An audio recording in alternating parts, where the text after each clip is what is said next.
Para sa dugang mga balita sa Negros Kagpanay, mangin kaupuntaan si Adrian Prietos. Adrian?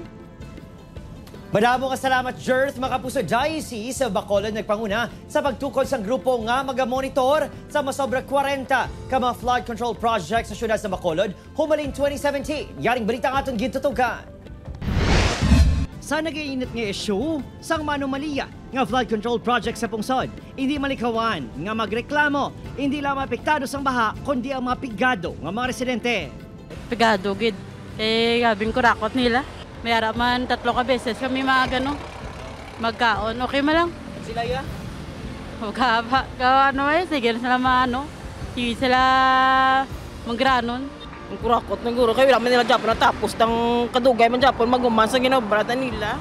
Sa Bacolod City, gintukod sa pila ka mga kaparian sa idalom sang Diocese of Bacolod, ang Council of Concerned Citizens o C3.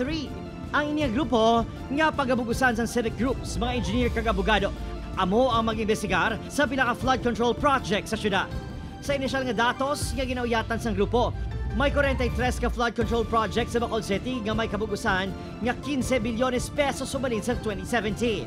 Still, we have to check and soon validate by may mga inspection, ocular inspection nga matabo. Matutukan ta agad nga ma-prevent na ang mga anomalya. Kag kung may aragid man nga anomalos na nga project nga natabo sang una, lantawon ta kung dapat may accountability, no?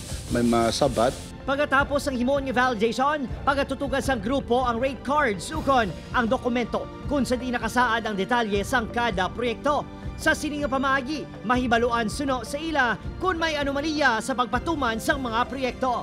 Ang aton nga mga officials, though they are coming out clean, no? Nga wala diriya sa aton sing ghost projects or any anomalous projects related to flood control. It's not about finding any faults or witch hunting abi sa aton nga mga officials. In fact, mangin kay gayunan ni para sa ila nga kung wala gid man ma-justify nga wala gid man.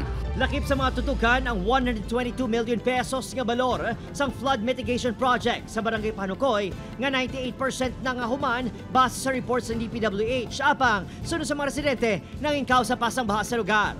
Samtang sa Domingo, pangunahan sa simbahan ang hiwaton nga hublag protesta kontra korupsyon. May indignation rallies man sa pila ka mga bulutuan. Opo, Kiril Casillo, Adrian Prietos, 1 Western Visayas.